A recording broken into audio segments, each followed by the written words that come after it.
Our question today is please expand on the meaning of the phrase man of God that we can find in 1 Timothy 6:11 as well as 2 Timothy 3 and verse 17.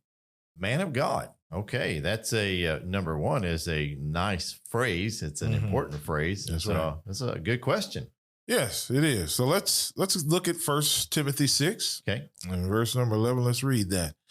But thou, O man of God, flee these things and follow after righteousness, godliness, faith, love, patience, meekness.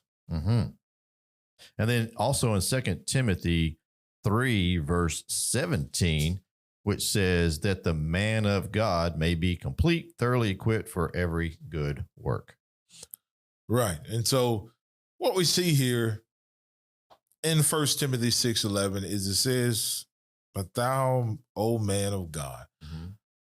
When it says a man of God, it's one who is a righteous being, who's taking on the characteristics of God, who's following after his ordinance, is what we're talking about when we talk about a man of God. And in the previous verses, it talk about wickedness. It says money is the root of all evil. So it says flee these things. And then the man of God should do what? It says follow after righteousness, follow after godliness, faith, love, and meekness.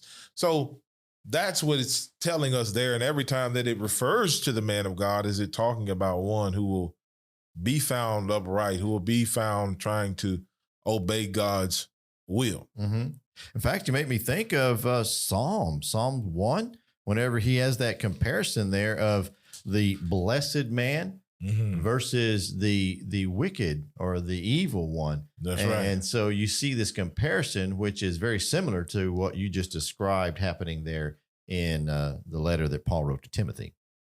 Yeah, it's kind of like have you ever had expectations placed on you that you didn't know about? Oh, yeah.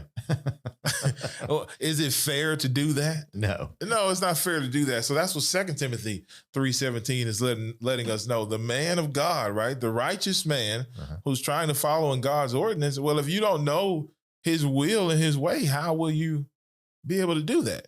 Exactly. In fact, it makes me think of Acts chapter 13, verse 22, whenever God is talking about a man who is following his will. And he says, and when he had removed him, he raised up for them David as a king and gave testimony saying, I have found David, the son of Jesse, a man after my own heart who will do all my will. Yes, there you go. So, to close that out in that the last verse that they asked us about with 2 Timothy 3:17, the man of God is complete because we have God's revelation. And when he abides in it, when he sticks to it, that's how he can assure himself of heaven. He can be equipped to do good now because he has the complete revelation that God has given unto us.